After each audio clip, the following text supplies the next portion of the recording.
Hi, and welcome to the Chile Today podcast. I'm Bethany Francis. And I'm Lenny Kluge. We're two immigrants living in Chile, bringing you information on news, cultural topics, travel, business, and more.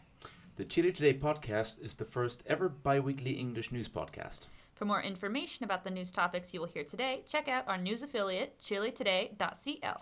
If you have any questions, stories to share, or just want to say hi, message us on Instagram at Chile Today Podcast or email us at chiletodaypodcast@gmail.com. If you're feeling generous, rate and review us so that more people can find our podcast.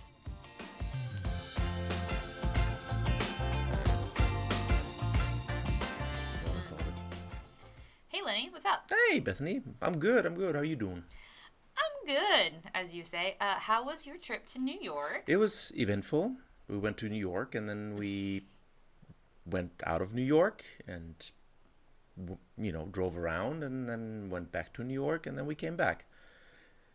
It was eventful. Congratulations. Thank you. What was your favorite thing that you did when you were in New York? Oh, that would probably be Times Square. No, I'm just bullshitting. What we did, we went to the botanical garden. Aw, flowers. Flowers, yeah. We went to, we stayed close to Times Square. We didn't really go to Times Square because, excuse me, we've been there already. Hello. And you go there every year. Pretty much, yeah. And, what else? Shish kebab. What else? We did a lot of things. I can see. Yeah. Riveting. I'm just, you just caught me off guard here. No, but it was nice. Then we just rented a car, drove around a little bit, went all the way up to Plymouth. You went all the way. Well, up there, all the way to, Jesus, Bethany, so immature. I know. I'm back to New Haven. Actually visited a friend of mine who just moved there to New Haven. He's working at Yale University now. Oh, as so a janitor? Prestigious. Shh. Don't tell. Well, I'm glad you had a good time on your trip. We missed you here, so it's good that you're back. You too. Thank you. Aww. See, your trip would have been so much more fun if I had been there. Maybe. Who knows? I would have dragged you to Broadway plays, though. That would have been what I would have done. I love Broadway plays. Broadway plays? Broadway? Yeah, I know what Broadway is. Plays, musicals. The thing? Yeah, musicals. I know what musicals are. I've been to a musical. Too. Yeah, but why are you looking at me like I'm crazy? No, I just I'm gonna drag you to Broadway plays. It sounds weird. Okay. Anyways. So join us on Patreon. Oh God. So that was a really weird introduction. But okay, so if you guys didn't know, we have a Patreon. We have a $5 and $10 level, and if you want to support us, you can go there and support us there so we can buy new equipment and stuff. Also, there are lots of cool things, especially if you are planning to visit Chile or you live in Chile. There are tickets to events throughout the city where you either get some free stuff or you get discounts on things. And there's also tip sheets. So for example, in May we finished a tip sheets on the best places to eat brunch in the city, and there's all reviews there that we ourselves put and giving you all of the scoop of all of those places to go. But there's also tip sheets on the best places to eat Chilean food and all sorts of things. So check that out. And we also have some events coming up in the city. What do you have? Well, some event, more like singular. Just one. Yeah, just one one at this event. point. Which would be the Horrible Movie Night on May 12th. Mm-hmm. Which is, as we explained in previous episode, is a night where we watch a horrible movie and laugh and drink and have fun. And it's all for free, and you should totally come. It's awful. It's all for free. And if you're a patron, you get a free drink. Oh, hell yeah.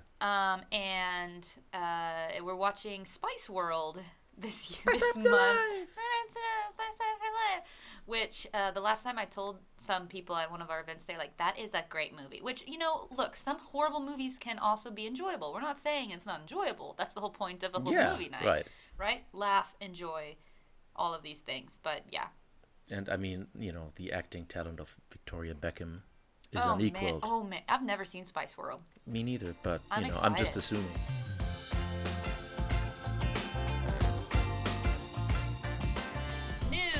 Newt Scamander, news. All what right. you got for us? So, as usual, I'm going to start this thing off with a COVID-19 update. COVID. All COVID-19. aboard the COVID train. Train, do choo choo. Okay, good news. As of today, well, I think this is actually yesterday's news. So today being the 27th. So as of yesterday, the 26th, we only had 993 new cases, which is the lowest number since December 28th, 2021. And the positivity rate now is at 3.77%. I just cross-referenced that with my notes from the last episode, and there it was at 5.39. So we're making progress, which is good. And I'm also gotta say, I'm kind of surprised, like, now that we're not required anymore to wear masks outside. I kind of like expected people just to, like rip the face mask off their face and just People are start still wearing burning them, like, first wave feminists burning bras, whatever. And nope, as you're saying, like they're just still wearing them outside. I think we're just used to it. I guess so. Yeah. We're used to it. I mean, like, I'll pull mine down. Like, right now it's starting to get colder. And I'll pull mine down if my glasses are fogging up. But, like, if they're not, I just put it... I mean, that's just, why not? That, and if you're walking to a destination, you already know you're going to have to put it on Right, once if it's you like get 2 blocks inside. away. Yeah, like, for example, Diego lives 2 blocks away from me. So it's like, okay, put the mask on because I have to go down the elevator with a mask to get out of my apartment building. Then I'm walking here, it's already on. Right. I'm not thinking about, like, just ripping it off as soon as I get outside, and then I'm going to come Just in can't here. be bothered, right? Yeah. So, yeah, people are doing pretty good. Doing pretty good, and we're doing pretty good as far as the new cases are concerned. I hope this trend continues. Now, there is also no change this week under the new Paso a Paso plan. Remember we talked about this last episode, I think, that they changed this whole thing. It only has like 3 levels. And Do you know what level we are in? we are right now in the, what's it called? The low sanitary thing impact. Yeah, the low sanitary impact green, level. yellow? We're green. Like We're we're green. we're Yeah, all we're green. good. We're all good. So no changes. And remember that last time we said that it wasn't really clear what the criteria are that they're going to use to define who's going to go where. So they talked about this now. Actually, I went to the website just to look it up. So they say that there are 3 criteria that define whether a district advances or falls back a level.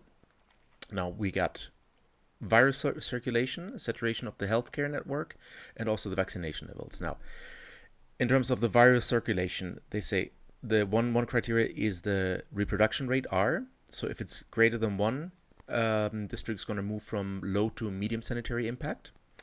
The reproduction rate tendency is another criteria. If it's rising, you're also going to move from low to medium sanitary impact.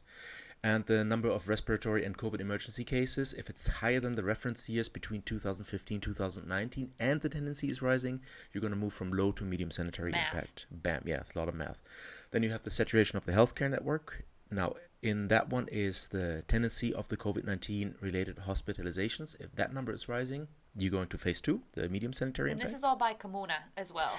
Well, there's a little quirk to that. I'm going to get to that. Quirk.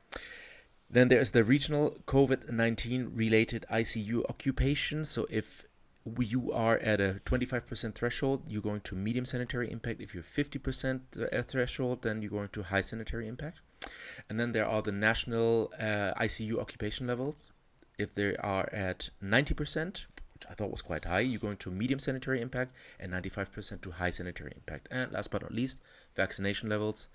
If you fall under 80%, you're going from low to medium, and if you fall under 60%, you go to high. So I guess it's like a mix of a lot of these things. Right, math. But, it's kind of like, at least you know a little bit what the criteria are, not like the last time with the old Paso a Paso plan. Nobody really had an idea what was going on there. So are we moving forward? Are we moving backwards? Yeah, and like, why? And then, like, you would just, like, feverishly check your... Like, for me, it was, like, feverishly checking my phone every Monday and Thursday because I had plans to travel, and for a long time, we were not allowed to leave the country. Right, and or your apartment. And so it was just, like, I have things to do, have people to see, and so you'd feverishly, like, refresh the page every Monday and Thursday, and now this is much more relaxed and masticable, like... Yeah. Edible? Nope, that's not what you would say. Digestible? Sure, yeah, let's go with that. Let's Yeah, go with that, digestible. right. Yeah. And since you were just asking if it's about like the districts or whatever, so like it seems that the changes are on a district basis because this is how they frame it. They go like, okay, district, this comuna or district, if you will, goes back or forth a step, but the whole thing is really on a province basis. So because most of the indicators are being evaluated on a province level, some even on a regional or a national level. So Province as in... different administrative levels. So in Chile, we got the smallest administrative level is the district, the comuna. After that, comuna, you have yeah. the province. Okay. After that, you have the region. And after that is Okay. the national overall level. So Right. most of the criteria in the new Paso a Paso plan are on a provincial level. And then you have a few that are, for example, the COVID-19 related ICU occupation levels are regional, which makes sense because you don't necessarily have a hospital in your district, right? Sure. And Or you have 8, like some places. yeah, right. And then also like the national ICU occupation levels, which, as the name already said, is a national indicator. So yeah, so basically, I think it makes a lot more sense if it's based on the province. Sure. More than if it's based on a district. So Sure. there's that. Now you know these things. Another thing, we have the new government launched a vaccination campaign called Ponte al Dia, and apparently that one is off to a good start because, you know, Because that... I got my 4th dose. Me too, yesterday Oh, actually. you did? Oh, we all 4? All Yeah. 4 of us? Who's the 4th person in the room? What? The elephant down there. Oh, yeah. All 3 of us have our 4th dose. Did you have any reactions or anything? Not really. I'm kind of lucky like that because I never really have side effects with my vaccination. haven't I got a either. slight headache today, but I don't know if that was related to that. And my arm is a bit sore, but you know. Yeah, no, my arm Stuck me got with a needle. sore. I know Pinguino had a bad reaction. My fiance, he in the middle of the night, I woke up and he was shaking. And so I couldn't tell because the weather's Jeez. changing if he was cold or if he was having the chills. And so I woke him up and I was You like, just tucked him in again, just like there. like no, I woke him up and I was like, "You're shaking. Are you cold or are you having the chills?" And he was like, and he's impossible to like communicate with when he's sleeping. He was like, "Chills." And so I was like, "Get up, put on some socks, and I'll get some blankets for you." And it was just like dragging him out of bed, get him to put on some socks, but so he got the chills. Yeah. I know that Pinguino had a fever, but no, I'm like you. I've had. So now I have 2 Sinovacs, 1 Pfizer, and 1 Moderna. Yeah. Same. And I got a J&J too, so... Yeah, you got a J&J. I'm a when collector you're- of sorts. Yeah, you got all. You're a Pokemon master. Gotta catch them all. And so no, but and for none of the vaccines that I've had any negative immune responses at all. So if you haven't gotten your 4th dose yet, you should do that. Yep. As of this recording, people who got their first booster shot until November 14th, 2021 can go and get the second booster shot now. And this vaccination campaign, Ponte al Dia, the idea was like to motivate people to get their shots. And apparently it's off to a good start because this week vaccinations have been up 78%, although the week that they used for comparison was the Easter week. So, you know, there have been a lot fewer vaccinations because people weren't here. But still, you know, you got more than the week before, which is good. Yeah. Excellent. Clap, clap. Clap, clap. And one last thing about the whole COVID thing. As for the border protection plan that we talked about last week, actually, the government decided that as long as we're still on level 1, which is the level of least concern, remember this thing has 3 levels, it is no longer required for... It's no longer required for non-residents to validate their vaccination status with the Chilean health ministry in order to be able to enter the country. However, that also means that they won't be issued a mobility pass, which they need to get into restaurants, bars, museums, and stuff like that. Or weddings, as I found out. Oh, That's really? a preoccupation for me. I did not know that. Because a lot of the venues require mobility passes to enter the venues. And so I was actually talking with one of the people at the venues I saw, and I was like, mobility passes from foreigners. And they were like, oh, we haven't done that yet. We're not sure. And I'm like, well, if they have a mobility pass with the government, it should be fine, right? Please. Yeah, And please hopefully. and thank you. Yeah, they need to Because- get... Surely it would be. If it's like a government-issued mobility pass from Chile, it shouldn't...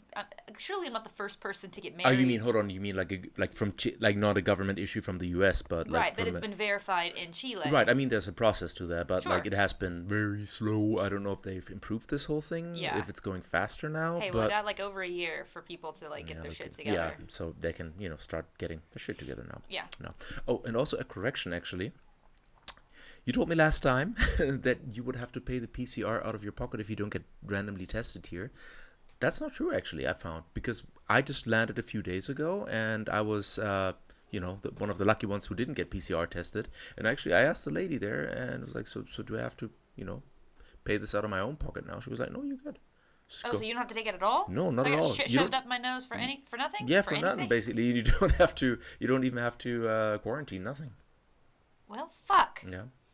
Well, I fuck. thought I yeah. was really lucky when I came back from Disney World and I was like, yes, I'm getting a COVID Yeah, test. woohoo! Yay! Yep. So yeah, that, and also I don't know if we talked about this last week. You also do not need a PCR test to get on the plane to Chile anymore. That's also no longer a requirement. When did that happen? That happened, I think, with when they implemented the border protection plan. So, Okay, so they it's said very- it's this was after Disney recommended, World. but that's kind of like, the government appealing to people to be reasonable. But I actually thought. Not when the frickin' PCRs in the U.S. cost $200. That is not reasonable. Yeah, that too. I mean, that really depends who you turn to, because there are some PCR testing stations that do it for free under the CARES Act. But it's not. But- How did you do that last time you were in the U.S.? Yeah. Like- Well, not like the time before that. That's anymore? not in effect anymore. Oh, That's okay. the thing. When the last time you went to the U.S., that was in effect. But then the time after that, that money like expired. So when I had gone to the U.S. after you, that was not in effect anymore. 'Cause actually- Okay, so- so As as what- you were saying, As I was saying.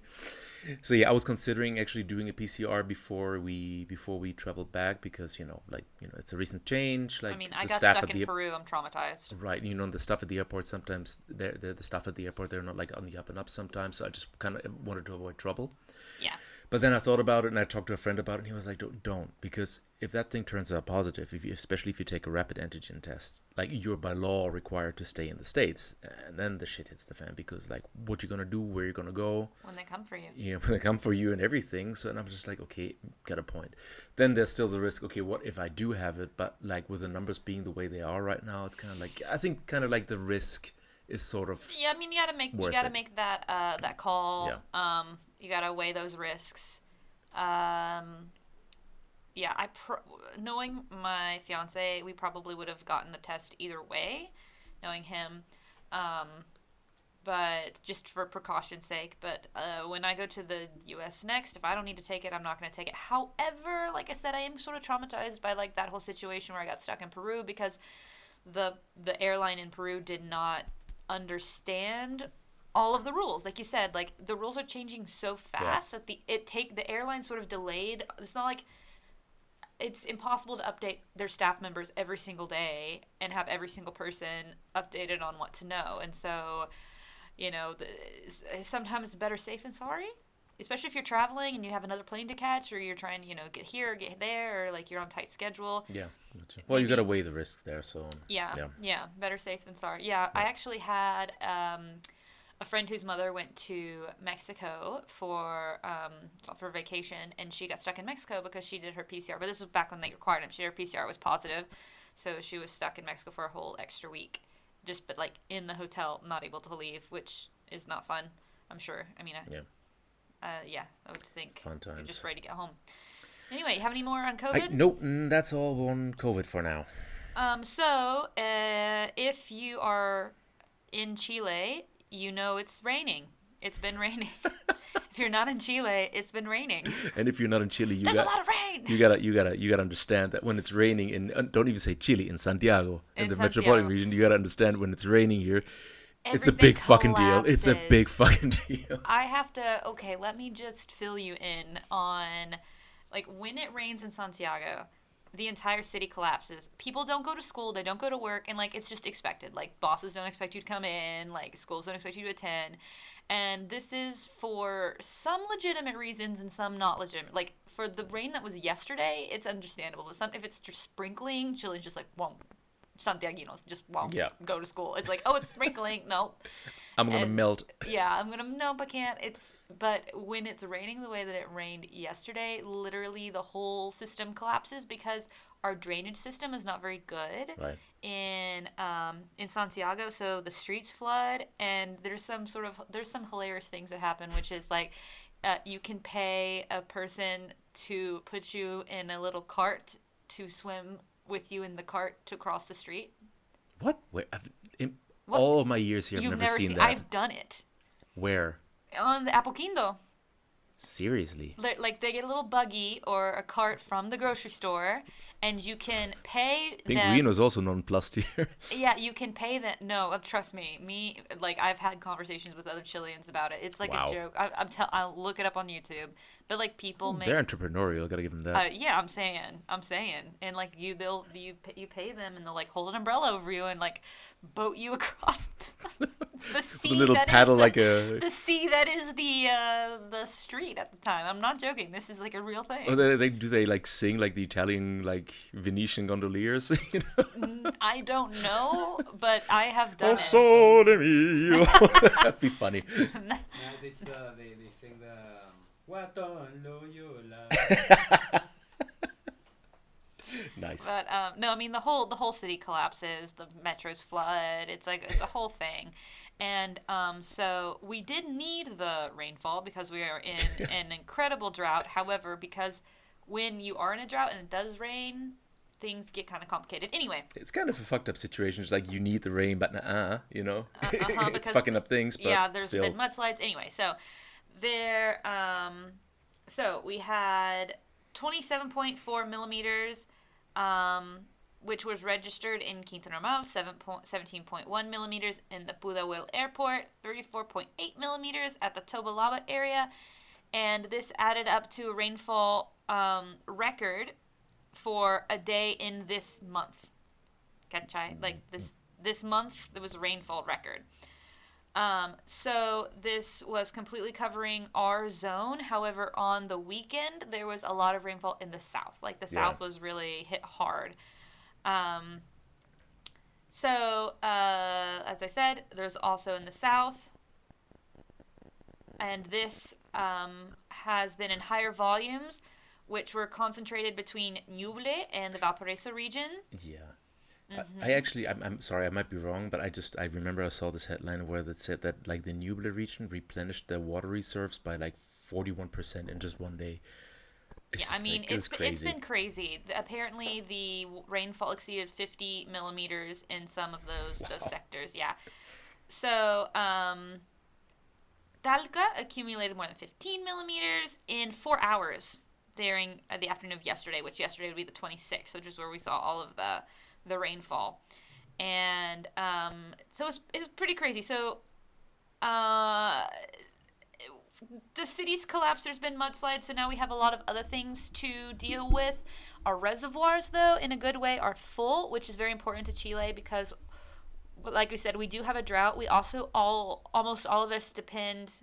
Not almost all of us. We depend on hydroelectric power plants for our energy. Right. So that's also a contributing factor. However, as I was talking to someone who works in the energy district, they said that because the drought has been so dry, the earth is so dry, that those reservoirs are going to shrink like rapidly because the earth is going to absorb that water. Yeah. And so they're not going to get as much energy production from those reservoirs as maybe we would have hoped with the amount of water that was there at the end of the day yesterday. But, so there's a lot of rain. And we're hoping to get more rain as the winter approaches because we desperately need it. Yeah, and you get like, you know, traffic lights that stop working because of the rain. It's like we're back in the estallido. Maybe. Who knows? I certainly don't. Yeah, me neither. Your turn. All right. So, yeah, talking about water. As you already imagined that even if you couldn't tell by yesterday's rainfall, we are still If you were currently here. faced with an ongoing drought. So what the regional government did, the regional government of the metropolitan Yeah. area, is together with the National Emergency Office, the ONEMI, and the Superintendency of Sanitary Services, and Aguas Andinas, which is a local water supply company, they developed a water rationing protocol. Now, that one is similar to the Paso a Paso plan, which we know from the coronavirus. Is this now, like, it's a thing now, or are they still talking about it? It is. I think it still has to pass Congress. They presented this whole thing. It still needs to get an approval, but it has actually. Hold on. What was I? Water. So what I was saying is that Regional Governor Claudio Orrego, he made it clear that this plan has nothing to do with the eventual emergency shutoffs of the water supply due to high water turbidity or whatever, these things happen sometimes. Yeah. He said in case that the plan will be implemented or if there will be a change of stage within the plan, 2 months prior, the public will be informed about what is going to happen and which part of the metropolitan region will be affected. So if the last stage, the red alert stage, quote unquote, is reached, like alternating water cuts by district can be implemented, which will, however, last no longer than 24 hours and are every 12, 6 or 4 days, depending on the district. Sure. So this, of course, excludes critical infrastructure such as hospitals or, retirement homes and all that jazz. Yeah, good. I was curious about that. And this plan does not include, curiously, the districts of Maipo and Cerrillos, because those are being supplied by a different company. It's like they're not being supplied by Aguas Andinas or Aguas Cordillera and all these subsidiaries. They have a different water company that they're hooked. I don't know which one. I think they produce their own water, so they have their own little independent. They got their own hydrogen oxygen plants. Yeah, probably. I mean, they have all the rivers, so it would make sense that they would Just sort of go have with their buckets. own. Maipo was its own town until very recently. True. So much for the water rationing protocol. So you got something else? Yeah. So if you've been following this podcast for any amount of time, you know that truckers like to throw fits, and there's another trucker strike. Okay. So and this one is it's has its own new sort of flavor of controversialness because we now have a new government, and so there's a lot of slinging mud towards the government, the new Boric government, because of this. So Gabriel Boric so there's been another blockade that the truckers are doing so that supplies can't reach the capital city. And Boric announced that he's going to file, or I guess oh, thank you, Lenny. He just handed me a tissue because I'm having allergies. Sorry, if I sound very deep, it's because I have allergies. So anyway, so they're You sound nasal. Sorry. No. So if they're filing so the government is filing lawsuits against those, quote, responsible for these blockades that are continuing to occur. This measure has been announced as truckers and carriers continue their mobilizations despite the ultimatum of the Minister of Interior, Isquia Siches, and President Boric, who have insisted that the cuts must end before 4 p.m. on Tuesday, which was yesterday, the 26th. Man, talking about putting your foot down. Yeah. He said in a statement, this really makes me think of what happened in Canada. So in a statement, the Minister of Interior said that due to the interruptions of free traffic on the highways at the hands of some groups of truckers in different parts of the country, and after intense negotiations to lift the stoppages on the roads, the Minister of Interior and Security has decided to sue those who are responsible for these crimes committed against public order. Although after the negotiations, most of the mobilized truckers have withdrawn, in the last hours there have been cuts in the province of Loa, Antofagasta region, and in the province of Curico, Maule region. In a quote, it says, "We are willing to dialogue and seek solutions. Others preferred intransigence. This paralysis prevents free movement, supply, and access to basic services for millions of people, and our first responsibility as a government is with the well-being of its citizens of our country." That was what Siches said. However, the truck driver was there was a truck driver. The reason this one continued again, there's a truck driver that was shot as he was covering a route between Garawe and Dirua in southern Chile, and the vehicle was set on fire by some hooded men. So the Carabineros reported that this was a new attack against truck drivers who have demanded greater protections. They have demanded a lot of things, including things that are very unrelated to trucking, such as they don't want sexual education schools, they want to move out of the UN. It's very weird. It's important to say that these are not #not all truckers, because a lot of truck drivers have been openly wanting to have dialogue with Boric, and Boric has openly wanted to have dialogue with them. And as it said in the article, most of the truckers have withdrawn, but there's a few sets of truckers that have these very high demands, right? So yeah. I think that's really important to mention, because I don't want to say that the fact that a trucker that was shot is not a big deal. That is a big deal, and it needs to be addressed. And I feel the president and the government is trying to address it, but there are certain demands that they're not going to pull out of the UN because some truckers are unrelated all thing. right. You know what I mean? It just doesn't make any sense. So bum beam boom bum. What was I saying? Okay, so on Tuesday, which was the 26th, Gabriel Boric warned the transport groups that blocking the routes in protest against the price of fuels, and if the blockades did not cease, that the law will prevail. And he said, it is not acceptable, and it is our duty as a government and my duty as president of the republic to guarantee free transit through our country.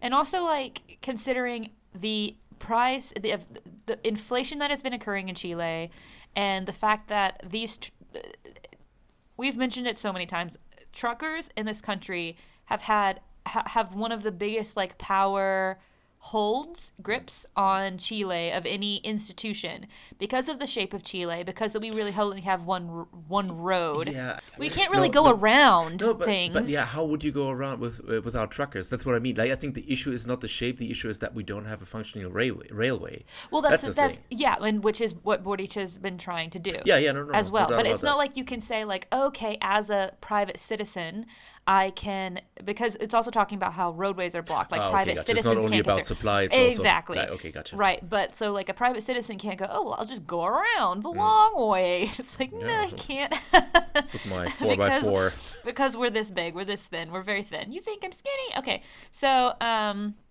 so skinny.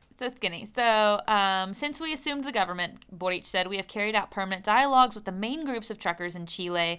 However, we regret that those who have decided to cut off the routes to Chileans have not wanted to join these conversations.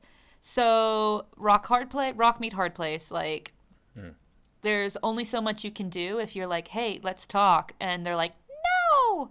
You know what I mean? I don't know. Like, it's been very divisive. This particular... What am I trying to say? Boric has been in government for a month, and I've seen people be, like, much more reactive to this particular trucker strike and being like, Gabriel Boric is, like, ignoring the death of these people that have died and da-da-da-da-da.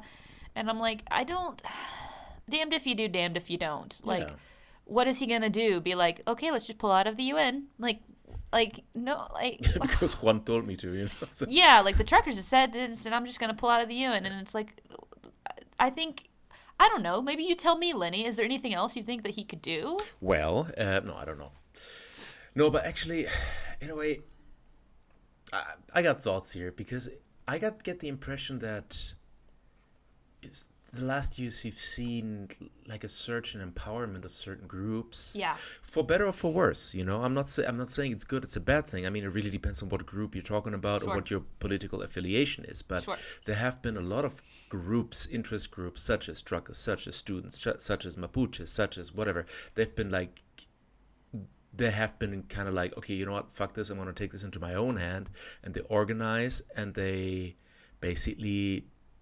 well, quote unquote, fuck shit up, so to speak, you know, like, which is in a way, on the one hand, great that there is, you know, people standing up for their interests and stuff like that. But on the other hand, it's also going to make it really hard for the government to just maintain their power monopoly in a way. You know what I mean? Because in a way, the more of these interest groups that you have that just get the idea, it's like, you know what, if they do it, we can do the same thing. We're just going to organize and stand up together and just, you know, present our demands. And I think the more groups there are, the harder the government will, you know, have a time to just say, hey guys, like, we're the ones who's supposed to be in charge right now. Right. So that's kind of a worrisome development there. I feel like, listening to you, and I agree with you. I think that, you know, the difference, at least in my mind, and correct me if you disagree, is like, for example, with the Piñera government, with the student movement, Piñera decisively said, we will not have dialogues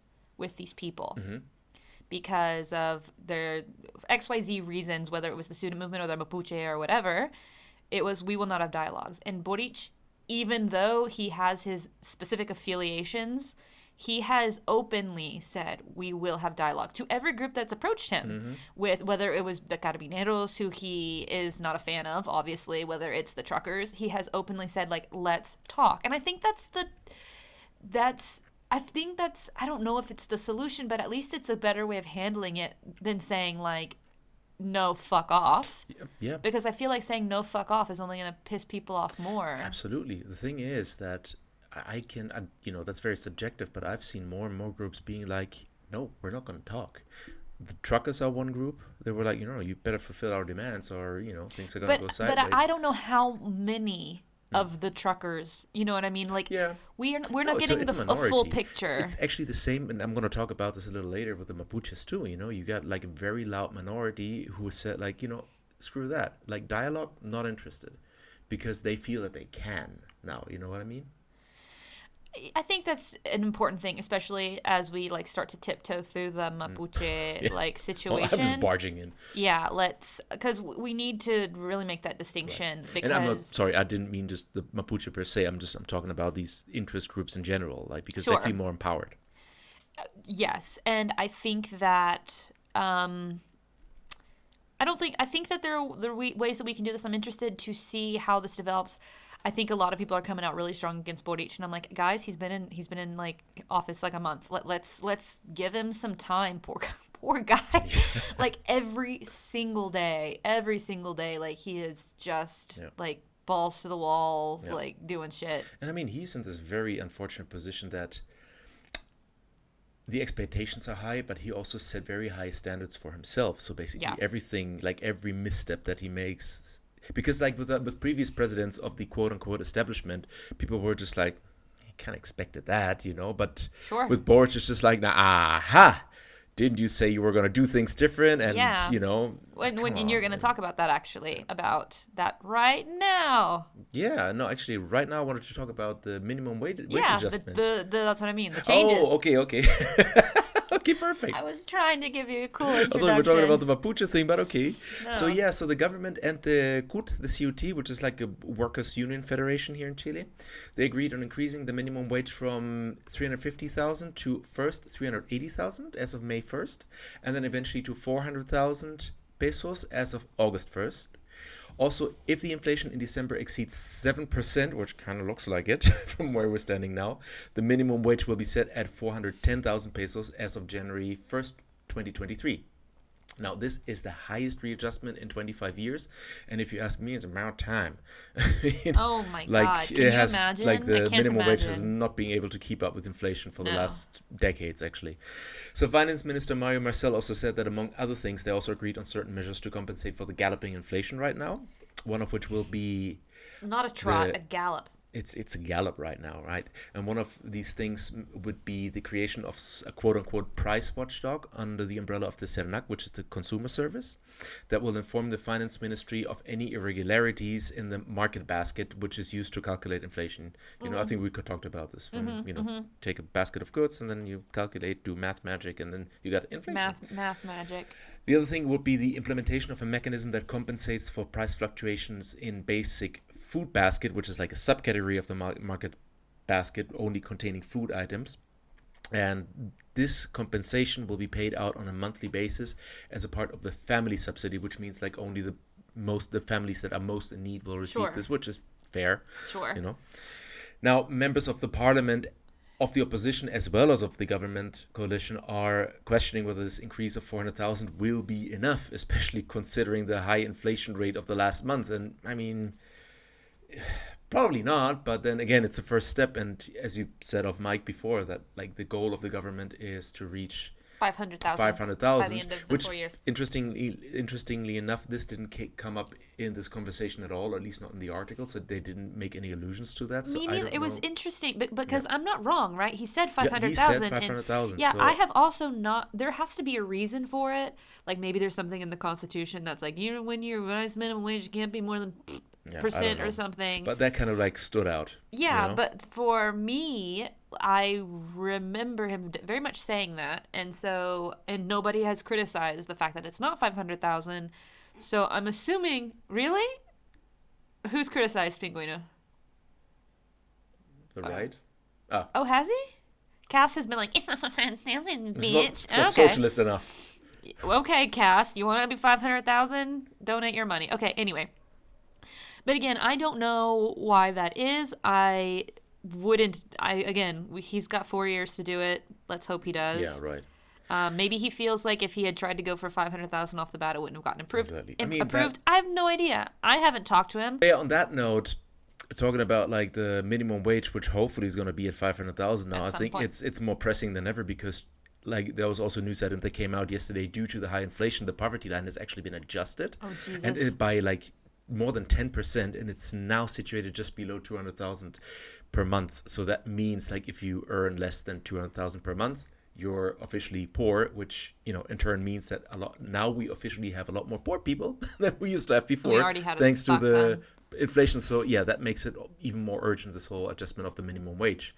So, but, you know, looks like he's got a plan, so let's see where this leads to. Let's see what happens. I mean, the inflation's really bad. You know, it's an international thing right now. There's certain things like there also, I think I read a news blurb about how now, because of the oil, like the cooking oil, of course, there's inflation there because of the war in Ukraine, that there's now collusion between Chilean cooking oil companies to raise prices of oil that people are producing in Chile. And it's just like, come on, you motherfuckers. Like, are the Chilean people not suffering enough that you, like, are colluding to raise prices? Like, it blows my fucking mind. I can't. Yeah, that's like as if prices weren't high enough. Prices weren't high enough. Like, let people cook. Oh, you know what I did the other day? I ordered sesame oil, but like not toasted sesame oil, but like sesame oil like to cook with, and it was a really good idea. Yeah, and I don't get why people freak out about, like, oh my god, it's like, you know, sunflower. It's like they're literally like 100,000 different oils that you can use to cook. Like, I use olive oil all the time. What the fuck, you know? Yeah, like, first of all, olive oil is healthier for you. But it's tastier too. Huh? Chilean.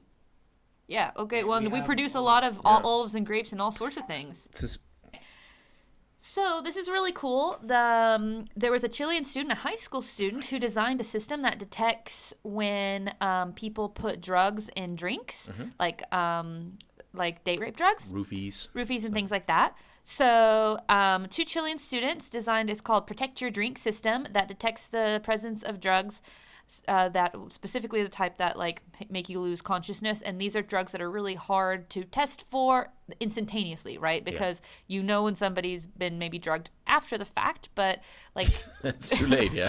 it's too late by that time. So one of its creators, Camila Sanchez Saavedra, used the system and she applied for the PCU program to the admissions of scientists of entrepreneurs of the National Research and Development Agency, and it would cause her actually to be selected for this for engineering studies at the Catholic University. And she said the design is simple and consists of a small rod with drug detection paper at the end, which stirred into liquid allows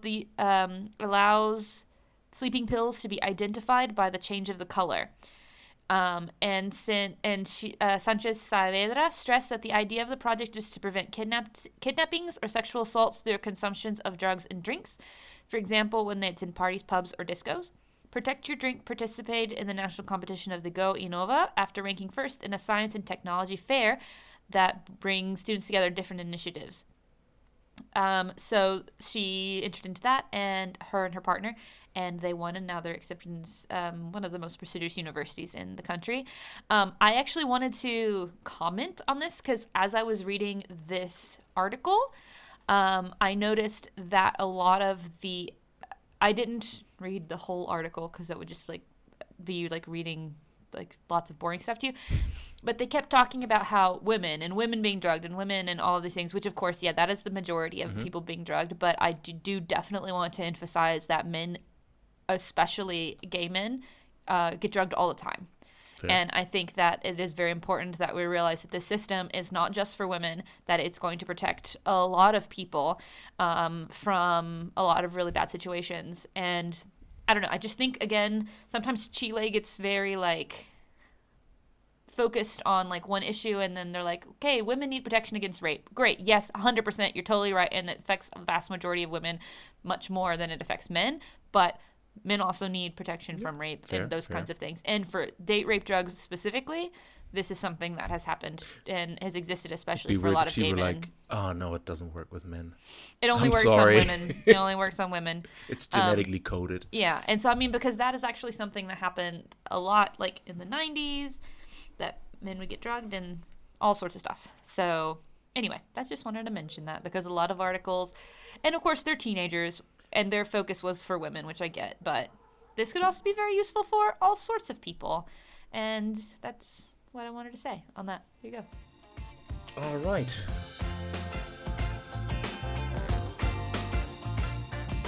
Okay, cool. Let's continue with part 2 of our exclusive coverage of the conflict coverage. No in one the else has southern covered macro this ever. zone. Exactly. Chile Today podcast news. Breaking, whatever. Okay, here we go. All right, so let me start off with a little recap of a couple of basic facts that what we're talking about here. So as you might remember, we're talking about a conflict in most of the Araucanía region and some of the Biobío region that has been smoldering since like forever. It got worse in the late 1990s, was subdued to a certain extent after 2003 due to very repressive like police tactics. And then has gotten worse again since the 2010s. And then has erupted really in 2018 with the last 2 years being especially bad. So exemplify how bad it has gotten in the last 2 years, let me just throw a few stats at you because I know that you love stats. Guarismos, which is a word I just learned, which I think is just really funny. What is it? Guarismo, which basically means number.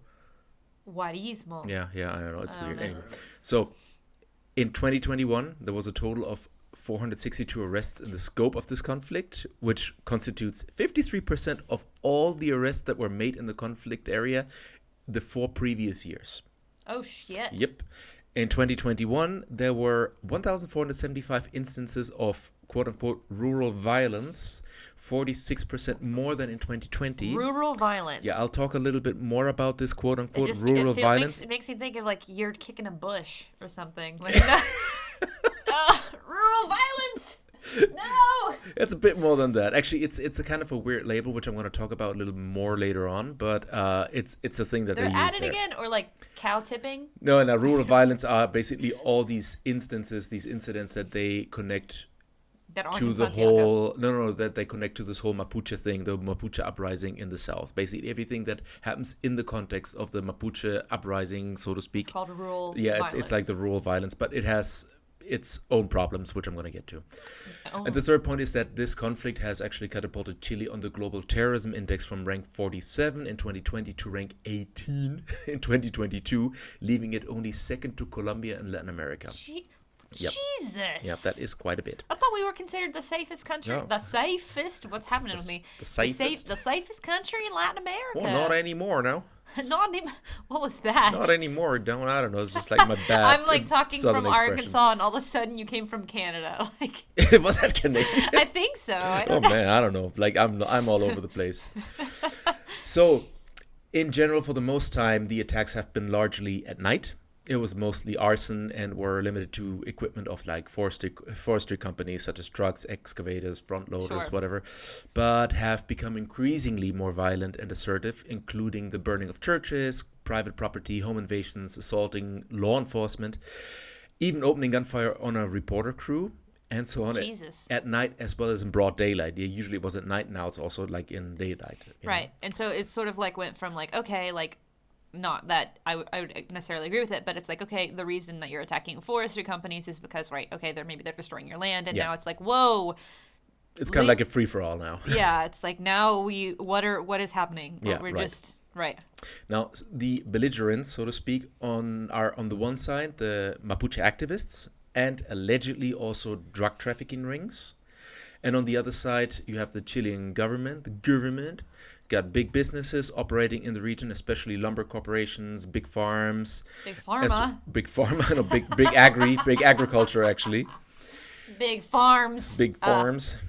Local militias made up of local farmers, small business owners, and local residents. And as of late, also truck drivers.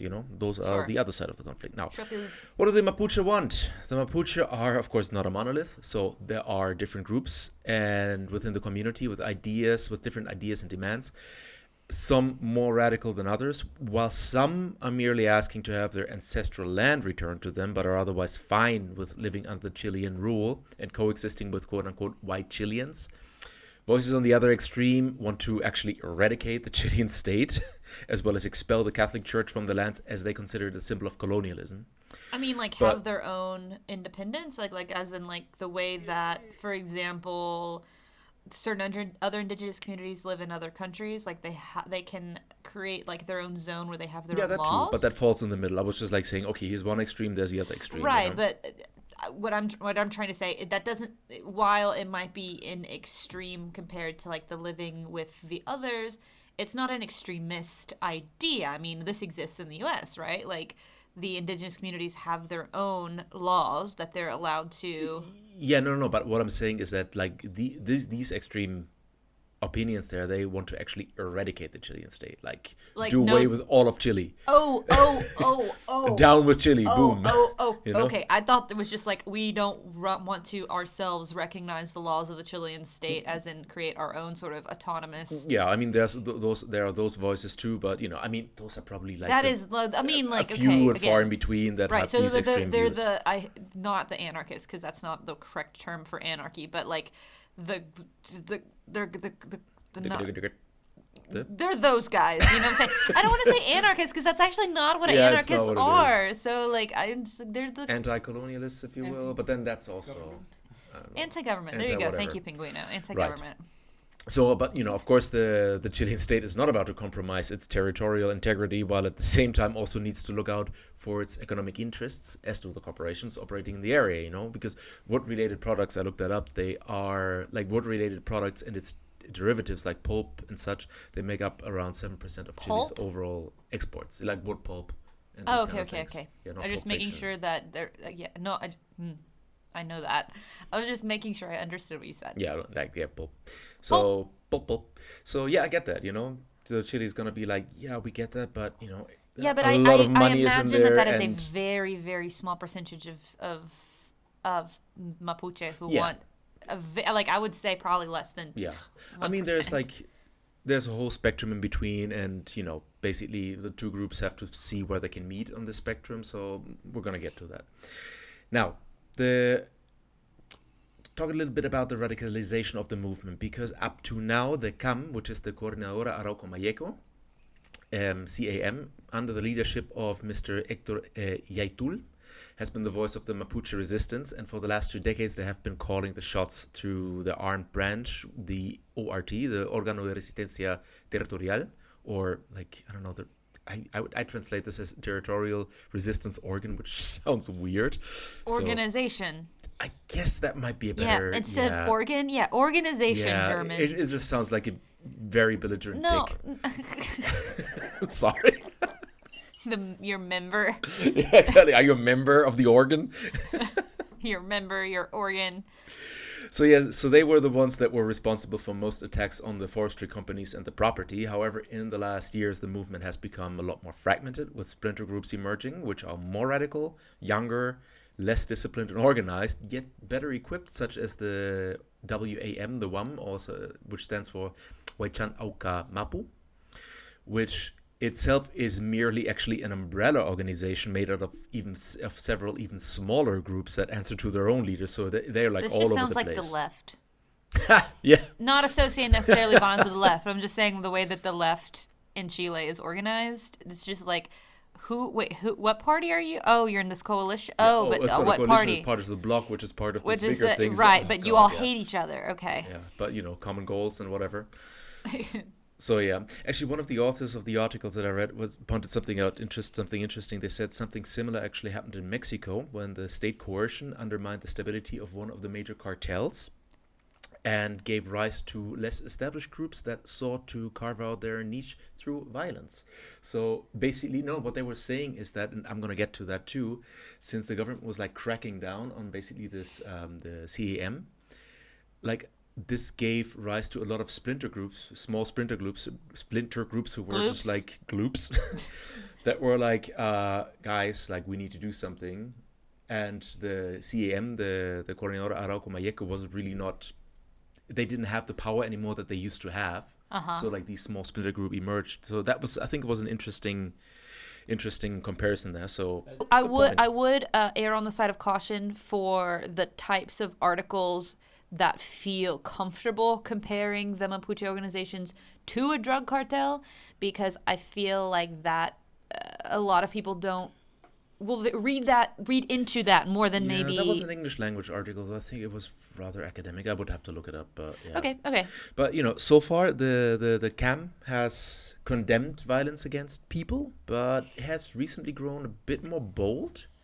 So it is assumed that this is a power move in order to unify the fragmented movement under their wing by pandering to the more radical and separatist tendencies in there. Now, okay, talking about being careful about whatever the publications that I read. So because I read something in the online publication Ex Ante, which I think is right wing. I don't know if you heard about that. What's it called? Ex Ante. I've heard about this before, and I think they have a bit more right-wing tendency. Well, I looked into the editorial, and they're mostly like ex Mercurio, so there, Oh, well, there you go. So, but they made an interesting point. They were citing the funeral of the CAM member. Should I say CAM or CAM? I think. I don't know CAM. CAM. Okay. Like key account manager. Like cum. True that. Yes, I work in retail. For me, CAM is key account manager, but what do I know? So the online publication Ex Ante. Like they cited the funeral of the CAM member Pablo Marchant, which took place on July 13, 2021, who was shot in the head by a carabinero. And they cited this one as a pivotal moment. Which person? Sorry, Camilo? He was called Pablo Marchant. Okay, different person that they murdered. Different person, different victim there. He was shot in the head by a carabinero, and they cited this funeral as a pivotal moment that kind of galvanized the whole splinter groups again. Right. Because even though the Marchant was a CAM member, at the funeral, there were members of at least 3 smaller, more radical groups, Sure. which includes the Resistencia Mapuche Mayeco, the Resistencia Mapuche Lafquenche, and the WAM, which I just mentioned. And the WAM was actually calling upon the CAM to put aside the differences. And in the aftermath of this whole thing, Yaitul, remember, who's the leader of the CAM, his stance seemed to have shifted a little bit more and become a little bit more radicalized with more emphasis on armed resistance rather than on dialogue, which is a departure from the more conciliatory tones that have actually prevailed in his discourse in the month prior to his incident. So this is what year? No, this was actually last year. This is last year. Because before that, he was just kind of like, okay, kumbaya, let's talk, yada, yada, yada. And then all of a sudden, he was just kind of like, you know what? Screw that, And he also basically just called, like during the same time frame, he kind of basically called the then president of the Constitutional Convention, Elisa Loncon, who herself is Mapuche. He called her kind of like a sellout. Yeah, I remember that. That was kind of like, okay, it's like there's some representation there, but apparently you don't like this anymore. And actually, in fact, just a few weeks ago, it's kind of like what Hathaway, literally what Hathaway said about Boric recently, like last week. Being a sellout. Yeah. Oh, there was a lot of Hathaway Boric conflict last week. Yeah, I don't know, man. I don't know if you can compare that, because this is more about like Mapuche representation. You know what I mean? So it's the same thing about leftist representation. I mean, like not the same thing, but like it just made me think that when you don't feel like there's somebody in power that's representing you, when you feel like at some point they should have been, there gets a lot of gets very divided. When somebody's not leading the way that you should think they should be leading, when you think they're representing you, it gets divisive. Right. And this is in the Hathaway Boric thing, just why I'm making that comparison is Hathaway and Boric were part of the same coalition. Hathaway very much supported Boric during the presidential election, and now he's distancing himself. Yeah, I get and I'm that. sure that was a similar situation. I just was mentioning it. Because before, I'm not 100% on that, but I think before he might not have been honestly outspoken in favor of Elisa Loncon, but apparently he hasn't really said anything against her, and then all of a sudden he was just like, you're a sellout, so And in fact, just a few weeks ago, beginning of April, the CEM issued a communique in which it rejected the government's offer to dialogue and emphasized again that they will follow the way of the Wei Chan, which can be translated as fight or even war. And talking about the truckers that you just, the article that you just mentioned before, in terms of that the government is offering a dialogue, and you see here in this case, this has been actually actively rejected, which is going to make the work a lot harder for Boric moving forward, So, and this radicalization of parts of the movement has also caused a schism among the Mapuche communities themselves. Sure. Because there have been documented acts of attacks on Mapuche by Mapuche, calling them Yanaconas, which can be translated as slaves of the rich, or simply traitor, just because they disagree with the growing violence. Right, they don't want to support that. They don't want to support the violence. I think it's very interesting, because obviously this is a very unique problem, but it's also very history repeats itself kind of problem, which I feel like this happens in a lot of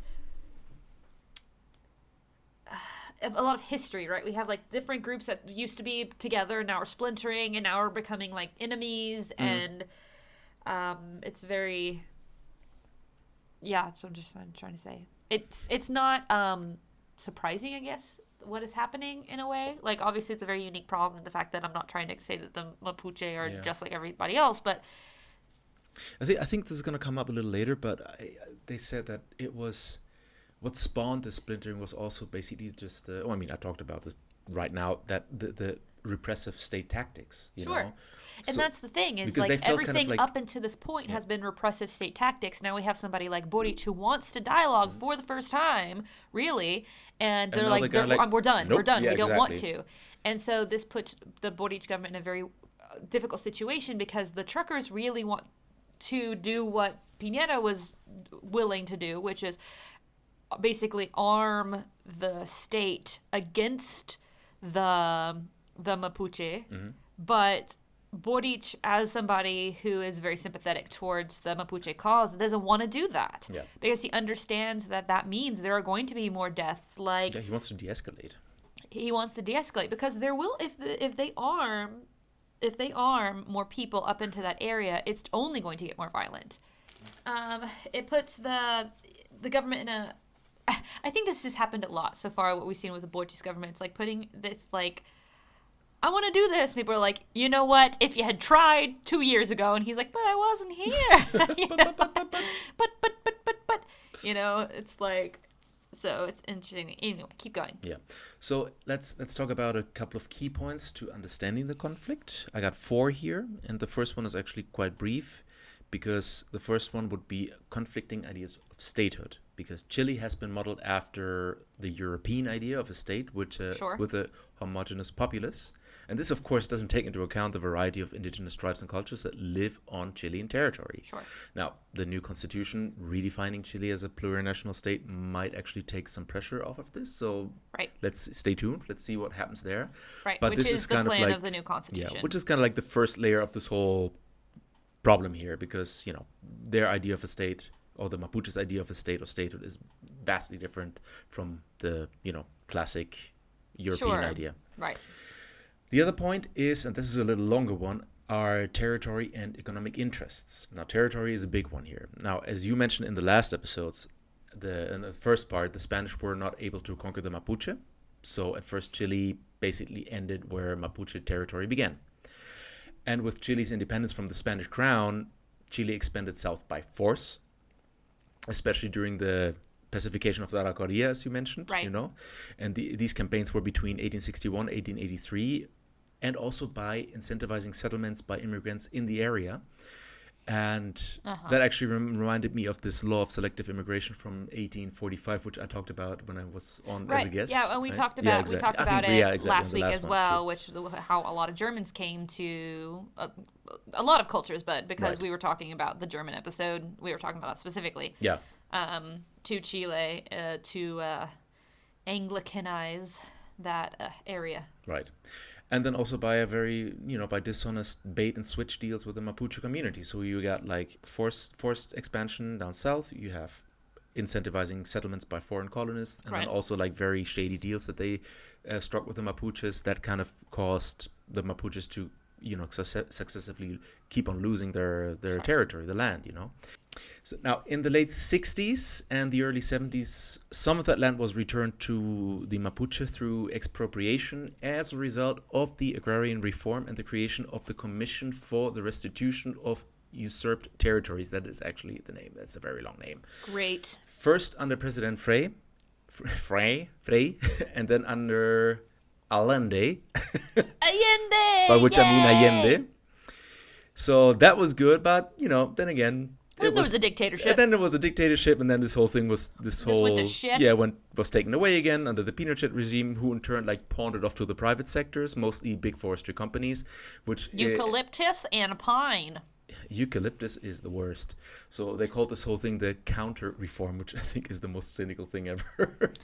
Yeah, but also eucalyptus is the worst, but it's also so pretty. And I was thinking the other day, I was like, if I use eucalyptus in my wedding, does that send the wrong message to my friends who are You should get Mapuche? koalas to go with it.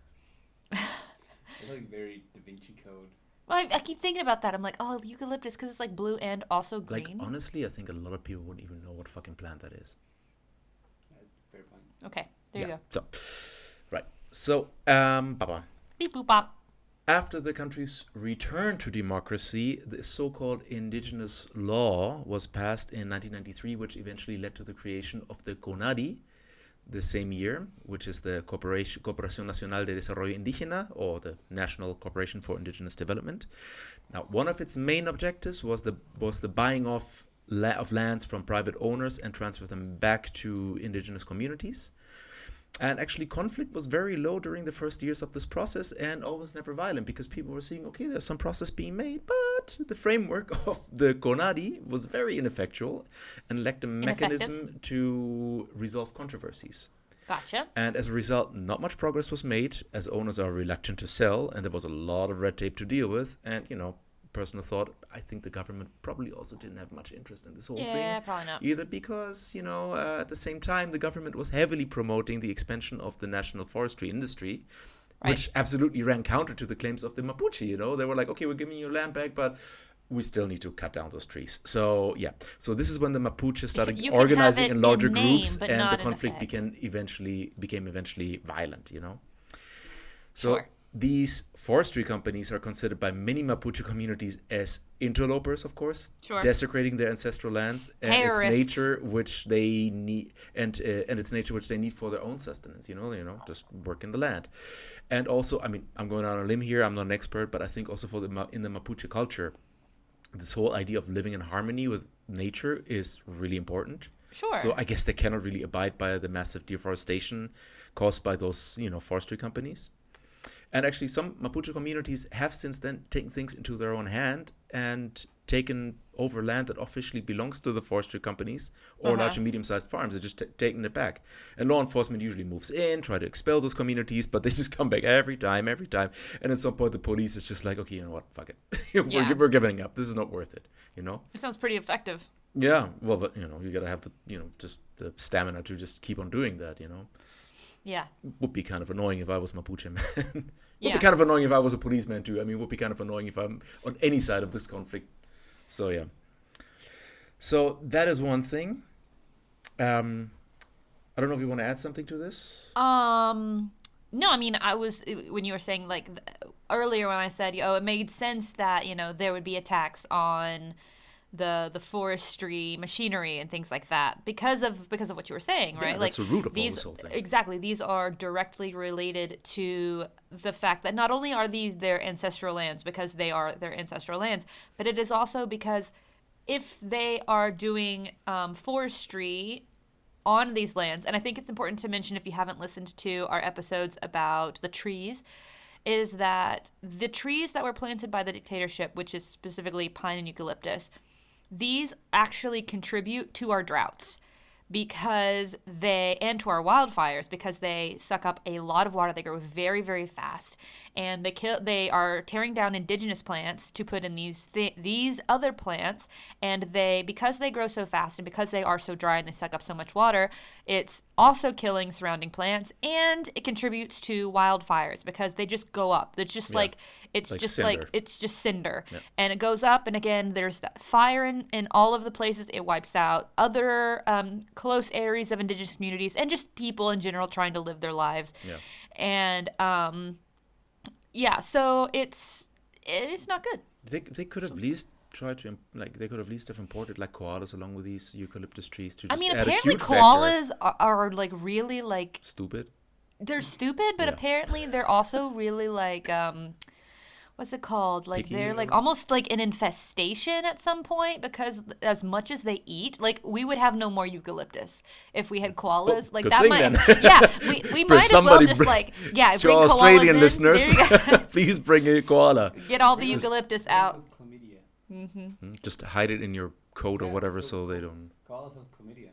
Oh, okay. Don't bring koalas. Yeah, don't have sex with them. Well, just don't have sex. Don't have sex with koalas. I love that you said don't bring them as if we were just gonna get it by osmosis. No, I think just don't have sex with them. Okay, don't have sex with koalas. To all of our Australian listeners, just here's the advice: don't have sex with koalas. Okay, I'm glad that we got this out of the way. Now, another key point here to understand this conflict is the issue of neglect, the lack of recognition of the Mapuche or other indigenous communities, and racism, which is a thing. So you got to know that the Mapuches make up 80% of Chile's indigenous population and 12% of Chile's overall population. So Which is a big percentage. it's not just a note on the margin. It's a big freaking percentage, right? Yet, Chile is the only Latin American country that does not recognize their indigenous populations as people in its constitution, only as ethnicities, which is likely to change soon with the new constitution, Right. but that's still in the water. Remember to vote. Remember to vote. Now, the Mapuche, or for that matter, any of Chile's indigenous peoples, have been woefully underrepresented in the country's past governments. As far as I know, there has only been one Mapuche member of cabinet in the history of the country, which was Mr.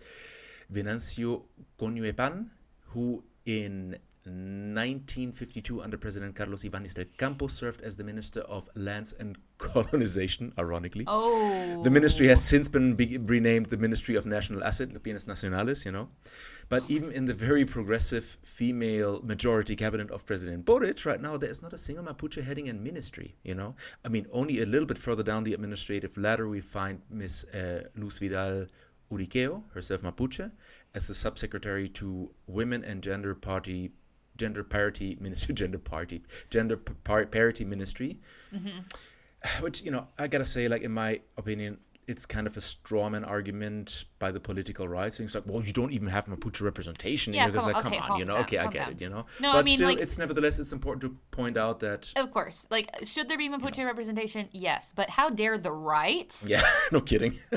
Like, I mean, the right's like, we would rather women just not ever women. Just have babies and shut up. Yeah. But, God, there's too many women in Boric's thing. Like, Yeah, and how dare you have not Mapuche okay, in there, come on. yeah. Like, if you're going to make an argument against Boric, make a good one. Come on. Yeah. Another thing is the good old racism. So Chileans still today have Classic. What a Classic. classic trope. All right. They still have racist attitudes towards the Mapuche. Yep. Like the stereotype of the lazy or drunk, quote unquote, Indian is very prevalent still. Actually, I do have Multicultural. I know people. Multi- I know a person that like he's from Temuco, and he said like his parents have a restaurant, and like he also told me that usually the Mapuche employees there, they're not in good graces there. They like people consider them lazy, drunks, whatever. I can't speak to this. I don't know them. I don't know if it's true or not, but it tells you a thing or two about how people there perceive the Mapuches, I mean, it's like they do the same thing in the U.S. They have this exact same like perception of indigenous people, like that's like, oh, it's the like ironic dichotomy of the immigrant that's both stealing your jobs Oh, and Schrodinger's immigrant. also too lazy to work, Yeah. but also living off the government. And Yeah, it's just like, okay. Yeah. Okay. They call this a Schrodinger's immigrant. Yeah, the Schrodinger immigrant. It is both too lazy to work and also stealing your job. Unless you open the box, and then you know. And then you never know. Right. So that's the thing. Now, the Nueva Imperial agreement that we talked about last time, that was put forward by then presidential candidate Elwin, it was a step in the right direction, because as it was looking for the constitutional recognition of Chile's indigenous people, the creation of the CONADI, which I just mentioned before, to foster cultural, social, economic development, and the foundation of a special commission for indigenous peoples to foster their political participation. The problem is that it didn't lay out a definite long-term plan, so its interpretation of what its mission is was really subject to the whims of each new administration. And that you could have seen that in the example of the CONADI. It just didn't work out. There was really no plan on how to do things, so that didn't really go as planned. Another oft-cited reason for this conflict is Chile's historical treatment of the region as if it was like the redheaded stepchild, basically. So like this Aw. had dire consequences in terms Both a of stepchild infrastructure. and redheaded. Yeah, just short straw there. This had really heavy consequences in terms of infrastructure and socioeconomic considerations. Now, in spite of its abundance of natural resources, the region has the Araucanía region has the country's highest poverty rate with 70.4%. Jesus. No, probably a little higher since we just adjusted this whole thing. Mm-hmm. You know, Mapuches earn about 60% less than the average Chilean. Jesus. Many live in overcrowded, substandard conditions without access to potable water, electricity, and about half the Mapuche population hasn't finished secondary school. And of the older generation, many never learned how to read or write Spanish. Oh, wow. So yeah, they're really behind there.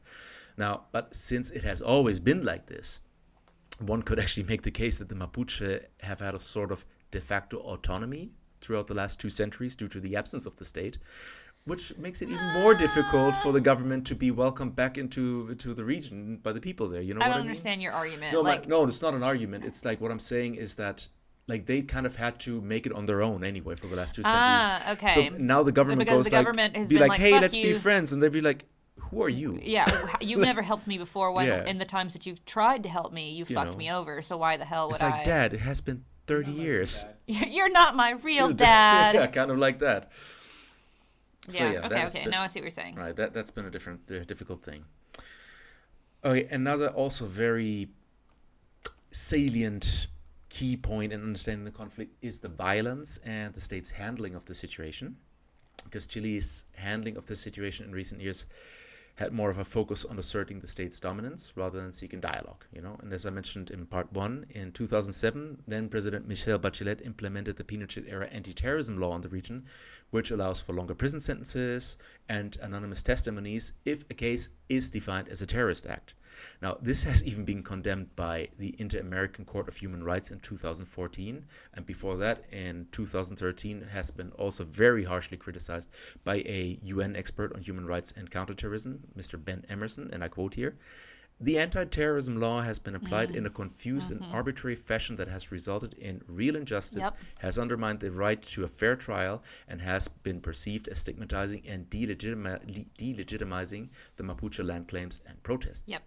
So while the increased presence of law enforcement and the military in the region was at first somewhat successful to subdue the conflict, you know, that kind of worked, it only aggravated it further down the road. Right, because here's the thing. This is just a complex ball of wiggly wobbly, like Wiggly complexness. Because the thing is going back to the truck drivers. The truck Right. drivers are demanding more protections, which what they mean is more military or like police intervention in the area. Guns. However, our police and military have a long history of violation of human rights.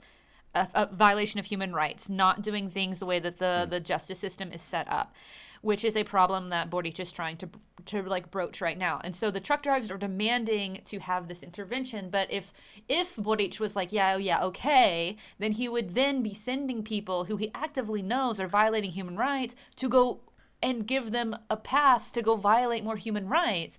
And so you know what I'm saying? Like, Welcome to the presidency, man. You got a way of you have different interest groups, and a lot but of it's times like these there's interests are no at way odds he could with do each like other. there's no way he's going to make the truck drivers in any way satisfied with what they can do. And I'm not saying he can make the Mapuche happy either, but there's no way he can support this anti-terrorism act. There's no way. Like, he would have to send like an outside force of peacemakers or something for it, like, because it can't be the police. It can't be the police. It Right, can't be which the is, military. in a way, something that has been proposed before, but I'm getting to that. But Okay. yeah, but it's as I said, like this whole thing has worked for a while because Sure. people were just kind of like beaten into submission, if you will. But then talking about like the resurgence of Yeah. splinter groups, they were like, you know what, fuck that, viva la résistance, you know, and then they just like things got more violent, and so much so that actually in mid-2018, shortly after his election, then President, our good old friend Piñera, he even deployed a Piña, special pineapple. forces unit of the Carabineros, GOPE, as it's called, like SWAT. They were specially trained by the Colombian law enforcement in counterinsurgency and counterterrorism tactics with a focus on drug trafficking rings and organized crime. Can we not in compare jungle-like the environments. Mapuche to the fucking drug cartels in Colombia that are just like shooting down civilians left and right? It's like, can we really? Because I really think that's what the right wing thinks it is. They think that the quote unquote Mapuche, like even the most extreme Mapuches, are not bringing out some AR-58s, I don't know what they're called, and like plowing down a bunch of people in the I think the problem is streets. that they're conflating these things. The thing is that, is there a violence and terrorism problem in the South? I think there is, to a certain Yeah, I'm not extent. saying there's and not. I think there's probably also like a drug trafficking problem in the South. Now, the question is, how much of the Mapuches are responsible for that? And that's the big question. Okay, Right. Are you part of this, or are you just bystanders? It's the and same you thing happen that to we were be talking here, about with the immigrants. It's the exact same thing we were talking about with the immigrants on our immigrant episodes. It's like, are there drug problems? Yes. Can you find immigrants that are trafficking in drugs? Yes. Yeah. But is that even close to the majority of the people that are here? Not at all. Absolutely not. Absolutely not. Absolutely not. So it's so easy, because it is so easy to convince somebody that it is everyone, right? So yeah, in this light, it's also not very clear of how much of a role drug trafficking plays in the region, whether it is actually linked to the Mapuche activist groups for the financing, or whether those are merely opportunists that make use of the chaos in the region and conveniently frame the Mapuche activists for it, So even the president of regional pro-business group and now regional governor of the Araucanía region, Luciano Rivas, you might have heard of him, even he didn't point the fingers at the Mapuches, even though he's kind of center-right, he was stating that these individuals frequently wear masks, and there's no telling of who it might be, and whether it's in the name of the Mapuche cause or on behest of a drug trafficking ring with the goal to create a no-go area where they'd have free reign, basically. So he was just like, hey, I don't know if it's the Mapuche or not, so I'm not pointing fingers here. He was like, there's a problem, but I don't know if it's a Mapuche. Little sidebar, by the way, you remember the guy Emilio Berkov that we talked about last time? He was like the first guy who got arrested on drug charges that was linked to the Mapuche cause. Mm-hmm. Now, he was actually just sentenced to 6 years and 2 days in prison, but not for the drug charges, but armed robbery. And by that time, he had already almost spent 2 years in custody for the drug charges, but he was never sentenced for that. So I don't know, something tells me that these charges just don't stick. They just want to get him out of the picture. That's, And is he going to get time conjecture here. served? Nope, because it's a different thing from a different region. Like, they actually applied for that, but they were like, nah, that's a different thing. That's drug trafficking.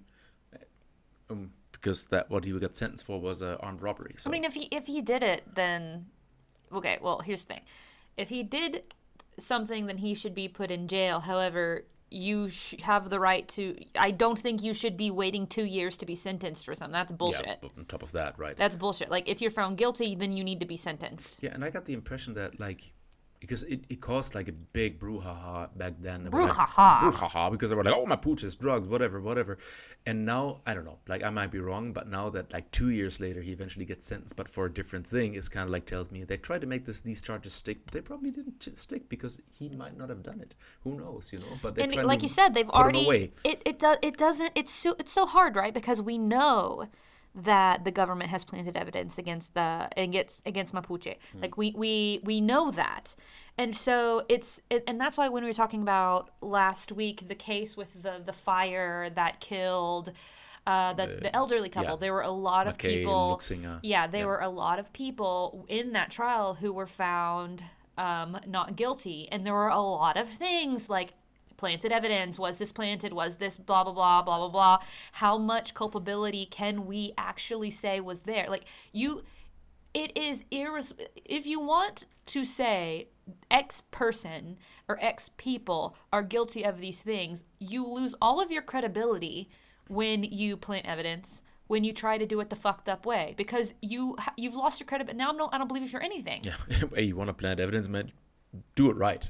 No, I'm not saying that. It's like you lose your credibility because now I don't believe you at all. Right. And let's say these people did do it. You've lost all your credibility now, and now we don't know. Yeah, nobody believes you. And now we don't know. Yeah. So it's a difficult thing, right?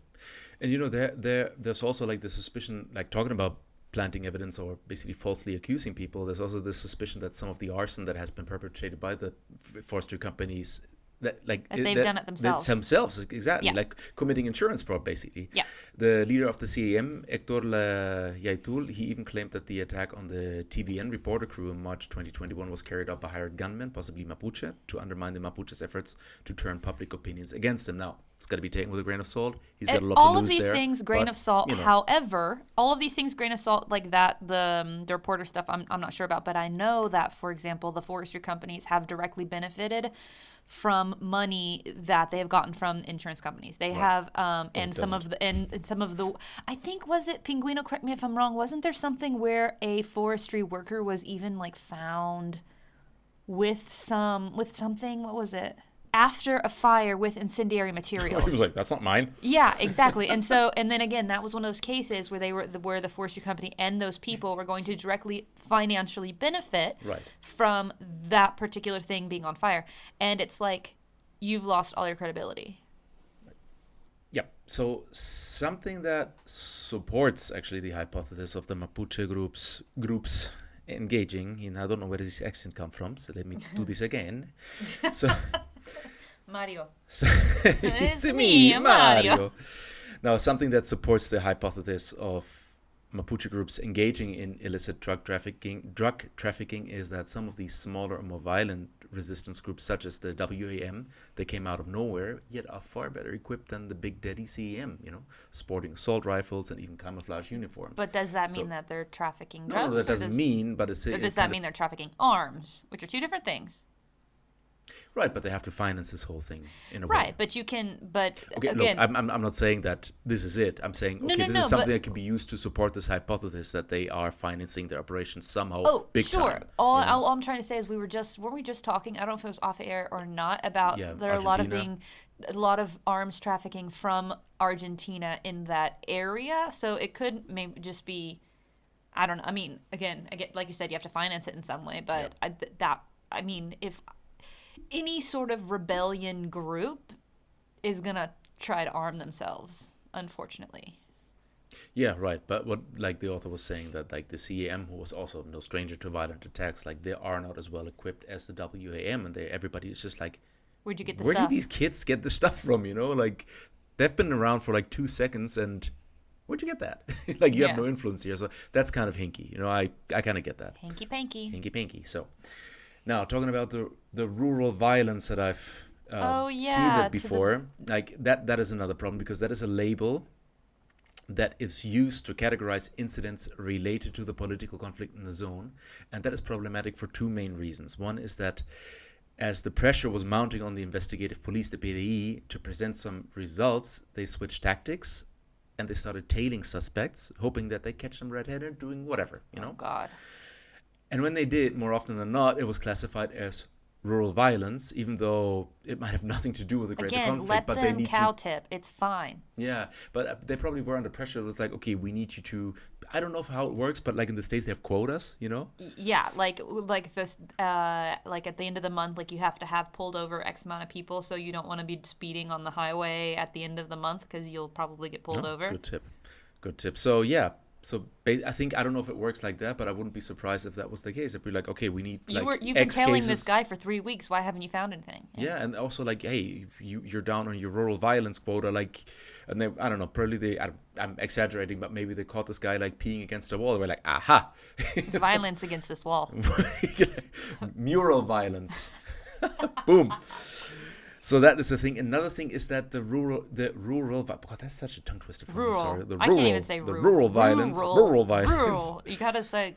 It's rural. The rural violence is not an official label with a clear definition or a central database with a record of all incidents. So basically, every government institution, the PDI, the Carabineros, local municipality, whatever, they each have their own registry of rural violence incidents, and each one has their own definition of what qualifies as such. So since there's no clear definition of what an act of rural violence actually is, and since there's no central database, we actually don't really know how many incidents are actually related to that conflict as such. You know what I'm saying? So it's like This a could be completely anything. made up label. Okay. And people were like, okay, there's so much violence going on because it's all classified as that, but it could be We overreported, just it could be underreported. like you said, know? mural violence. We just caught this guy spray painting a wall, and he's like 18 years old. Oh, we Right. could take you in for rural violence. And headline next day, Araucanía is on fire. It's like, okay, what? Yeah, like Okay, okay. exaggerating again, but you get my point, right? So yeah, now, states' failure to recognize that the Mapuche nation is not a monolith, as I said before, and their policy of not negotiating with terrorists, Quote, unquote. it complicates the situation even further. Because, and now we're getting into the part where we're talking about possible solutions here, according to a CIIR poll, which is the Centro de Estudios Interculturales e Indígenas, Center for Intercultural and Indigenous Studies, more than 70% of the Mapuche population prefers a peaceful solution, and the majority prefers to remain part of the state of Chile. Yet, the absence of the Chilean state in terms of support has bred discontent and made the Mapuche mostly autonomous, as they have been living de facto free from the state's influence anyway. You know, the point that I made before. Yeah, the state hasn't been helping them, so. Yep, and this gave rise to more radical elements within the movement, you know? They were like, we don't need you anyway. So the government needs to tend to the Mapuche's most basic urgent claims in order to win over the popular vote for this community and smother separatist ambitions and nip them in the bud. You know what I'm saying? Nip them in the Nipples. bud. What you said before, it's just like, okay, yeah, there are always like a few people that were like, you know, let's just like, you know, death to all white Chileans, you know, but those are like 3 people, and most of the Mapuche community, it's just like, no, we don't want that shit. We would just like for you to stop, like, Yeah. killing us, Yeah, please, give and some give of us our some lands of our back land and just back, and give a bit more, you know. yeah, please. But we're cool, you stop cool, we blaming cool. us for everything. Yeah. Everybody cool, you know, chill out. So yeah, Simpatico. right.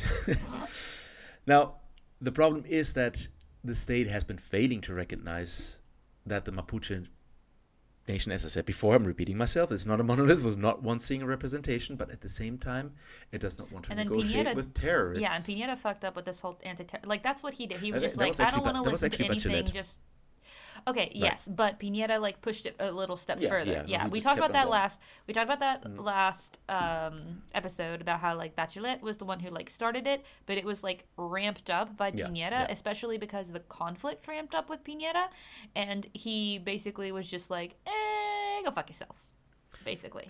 In summing it up, yep. So yeah, they have this policy very much like the U.S. Like we don't negotiate with terrorists, but then again, like who do you negotiate with? Because there is no single spokesperson. So at some point they will have no choice than to basically reach out to different groups to say, Right, okay, and you we can't gotta just say all come to Mapuche the. are terrorists. No, you can't do that. But Hashtag also not like, all Mapuche. but for example, the CAM is like a very big and influential organization which has resorted to violent tactics. And okay, good for you if you don't want to negotiate with terrorists, but they hold a lot of sway. So you want to get on the good side of the Mapuche community, you better talk to these guys. Now these guys don't want to talk to you right now. That's a different thing. How do you earn the trust? How do you earn the trust? And that's a different Now, actually one of the suggestions that Hector Yantul made was, and because since he was saying just don't compare like Chilean the Mapuches with like the FARC in Colombia, he actually said, look, how about we implement a mechanism similar to those used in Colombia when the government negotiated with the FARC, including international observers that would hold the Chilean government to their word, you know, which apparently is something that has been presented to Piñera, but Piñera hasn't really. No, Becca. Yeah, no, he he just did like. Yeah, But I that- think Piñera's just been checked out for the past 2 yeah, years. probably, yeah. But that was actually a proposal that came from Hector Yantul, you know, he was just like, why not, you know, send international observers, let's just try to negotiate, but we need somebody, we need like A third party. Yeah, a third party, a escrow, if you will, somebody who goes like, okay, I'm going to hold you responsible to this whole thing. And it's certain, it did work in Colombia to a certain extent, but it, you know, it I did mean, work. there are actually international bodies that represent indigenous rights, but it's quite complicated to get into those courts, and that might be something that I don't know if I have no idea. If somebody knows this, they should reach out to like a podcast and like fill us in. But I don't know if the Mapuche have thought about going that route to international courts, because there are international courts that represent indigenous people, but you have to like apply, and it's a very long process. And it actually worked in, I believe, Peru, where the indigenous people's land had been taken over, and their last little slice of land was about to be taken over by a Forestry industrial company. Okay. And the Peruvian government had approved it, and so the indigenous community went outside of Peru to this international body and pled their case for this is a human rights thing. Yeah. And they were given their land back. And so I don't know if I don't know. I wouldn't know about that, but that Yeah. sounds like my fiance something wrote good. a thesis about it. Oh, I don't Lord. know. I'm probably getting a lot of little details wrong, but I know that there's an international body that people can go to, but the thing is not a lot of people. Again, there's a reason why a thesis was written about it. Not a lot of, I think, communities are aware of it, and there has to be certain parameters. Yeah. But maybe that could be an option, Right. For what they say. If they want a third party international body or somebody to say this has to be this Right. way, or or else, I guess that might be an option. I don't know. Yeah, that sounds like a good way forward. I don't know. They should consider that. I'm not an expert. Period. Another thing is that a revision of the anti-terrorism law and its discriminatory application to cases involving Mapuche, as well as the demilitarization of the zone, seems to be inevitable. I think we don't really need to discuss, which is now happening actually, because they ended the state of emergency. Right. And even though this idea, I gotta say, this idea has drawn a lot of criticisms, no less from the regional governor of the Araucanía region. Because, I get it. On the one hand, you want to end the state of emergency, you want to demilitarize the zone, you want to basically just extend your hand, being okay, I want a dialogue. This is my gesture, no more military in the zone, This is my This gesture. is yeah. But then also people there were just what are you doing? There's still shit going down. We need protection, So Right. I get both sides. It's a risky move. It's a very risky move. So another thing is that also cases of police violence against members of the Mapuche community, they have to stop and pass instead of have to be investigated. There needs to be closure with that. You know, Sure. because this is, very much like the BLM movement in the States, I'd say. People were Sure. okay, we need some justice here. What's going on? Yeah. And also, of course, discrimination. Discrimination against the. Discrimination against the Mapuche is also something that needs to be addressed. While the Mapuche have learned to live in two societies, the white Chileans, the Wincas, as you said before, they have not. That's really not fair either.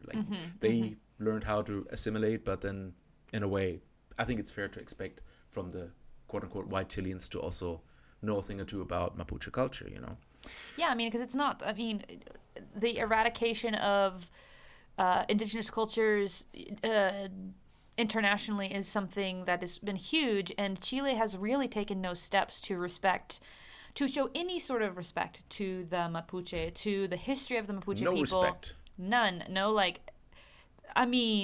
the U.S. sucks with indigenous rights, but we at least have some history lessons in our history classes about indigenous peoples. Right. Not that they're always accurate, but there's It's there. mention there. Right.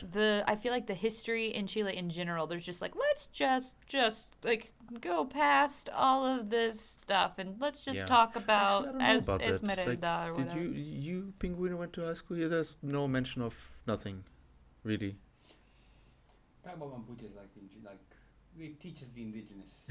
They're there. Yeah, they tell us the indigenous, the practices, what happened when Colon, not Colon, Pero Valdivia got here and they sucked them and They all ate viejitas Thanksgiving and, dinner together. Yeah. No, not that, but they do say, it was a bloodbath. Oh, okay. Well, then maybe but I'm wrong. that just doesn't. But nothing more than that. Right. Okay. So yeah, there needs to be a bit more education on this whole thing among the populace, if you will. Populous. And also, of course, They the teach us that the Mapuches did come and burn Santiago to the ground. oh, of course. Oh, cool. That part. And, also the infrastructure in the area that needs to be overhauled because, as I mentioned before, it's really behind the rest of the country. So basically the population there has access to water, electricity, healthcare, education, all those good things, which then, studies have But proven just this need to will be- translate into a higher employment rate Right. too, In this that's fish nationwide. them out of poverty. Right, and if there, we've talked about this with the immigration thing as well. If there's a connection between the Mapuche and drugs, it's just the same. It's very similar to the connection with immigrants and drugs. It's like if you have no access, if you're in the poorest part of the population and you have no resources, and someone comes to you and be like, oh, bro, you can actually provide for your family if you sell a few of these things, it would make no, like, you would have to have a very, very, very high moral standard to not do it. And also, I mean, if you consider the de facto absence of the state, they were like, okay, Exactly. what's my risk here? Next to none. Yeah, they already think I'm a heathen. They already think I'm a delinquent anyway. I might as well, like, not starve to death in the meantime. Yep. So, that makes sense. It's a good point. Yeah. Right. And, I mean, the elephant in the room is, of course, Pinguino. the return. No, that's a penguin in the room, but okay. Oh, okay. The return of at least part of the Mapuche lands. Like, that needs to also happen. Now, I found something interesting here. That was one study from CIPE, which is like, the Central Investigative Center, whatever. Like, they found that most attacks that have been carried out in that area used to have the most advanced and organized Mapuche settlement in pre-Hispanic times due to the abundance of natural resources and arable land. So culture is a factor here. What do you mean by that? Yeah, that was interesting because they found that the common factors usually cited as the main reason for the conflict, which is like, the presence of Mapuche communities, forestry plantation, infrastructure, schools, hospitals, and also schools and hospitals. Like, they had a very low correlation with the conflict itself. They ran the numbers. They were like, okay, places where there were like, big forestry companies or there were no infrastructure. And okay, those are the places. But where were the conflicts? And they were like, they were not necessarily there. Right. Interestingly. They said, and they kind of mapped this out, and they found that the conflicts were usually in this basin of the what are it called, the whatever river. I don't remember the name of the river there, but those were the areas where in pre-Hispanic times a lot of Mapuche settlements were, or basically the most advanced Mapuche settlements were situated. Okay. And they had like very, very, let's quote unquote organized, quote unquote advanced, because as you mentioned before, like the Mapuche was not like the Inca Empire. They were very all over the place, but these settlements were very self-sustaining. Important, right. So like you could draw a conclusion from that saying that, okay, culture is very relevant here because in a way people that live there feel very protective of these lands. Of those spaces. Of these spaces. Right. So the point that they were making is, okay, if you're gonna be repatriating those lands, start with those, because that might actually de-escalate this quickly, And yeah, of course, and it also, you're, I mean, it's weird to say, but you're also not having to immediately shut down those forestation industries, because you also have to consider, like it or not, how shutting down certain factories and taking certain lands over is going to affect the economy and et cetera, and inflation and all that good stuff. So if these other areas are important, why not? What's the downside? I mean, of course, there's sure certain activity in these areas, blah, blah, blah, blah. But yeah, no, it's a good point that you're making, because forestry companies, of course, they need to be also open to negotiations with community leaders if they want to continue to operate in peace. I mean, they're not gonna look like it's not gonna happen. It's not gonna happen that the forestry company is gonna stay there and Mapuche is gonna be they're gonna burn them to the ground eventually, but they're not gonna be able to kick him out, completely. This is not gonna happen either. So they need to come to terms at some point. They're saying, okay, look, what can we do so that we can coexist here in peace? Right. Might sound a little bit utopic here, but in a way they need to come together and talk and say, okay, what is acceptable here? Because the alternative for the forestry companies is to live with a lot of burnt equipment. This is not going to be financially sustainable for them in the long run, Right. Yeah, or the truckers, the same thing. Like the truckers are like, oh, but our safety. I'm like, okay, cool. That is exactly what we want for you too. But if you put a lot of police in that area, you are not ensuring your safety. It's probably the exact opposite that's going to happen. Yeah. So no. It's a fine line there. So anyway, that's everything that I have. Now y'all know everything there's to know about the Mapuches. Everything. That was quite deep. Again, we have not gotten even really past a lot of the layers of the complexity of this conflict. We know that there is so much more. If there is something pertinent you feel like we did not mention, feel free to message us, email us. Absolutely. At Chile Today Podcast. We understand. We're just doing the best we can here as non-Mapuche. If you are Mapuche and you want to like come and talk to us, hey, heck yeah, we'd love to hear your perspective. And we are so open to that. We understand that we're still removed from this. So, but yeah, I hope that you guys enjoyed that and learned as much as we did, because I learned a crap ton. Buttload. So, yeah, a buttload. So, also don't forget to follow us on Patreon, support us. You can get some benefits from that too. If you're living in Santiago, it basically pays for itself. If not, you can just always support us, and you can get some tips for when you decide you want to travel here. Like I said, best places to watch international games tips, brunch places tips, all these sort of things, like all Tips sorts about of tips. Just the tip. And remember what's the event? The horrible movie night on May 12th. On May 12th, yeah. So that starts at 8 p.m. At the Black Rock Pub, and we're going to be watching Spice World. Black Rock Pub. Yeah. So this is going to be good. Spice up your life. Yeah. Yeah. So anyway, we love you guys. Thank you so much for listening. And when in doubt, Gringo out. ciao. Bye.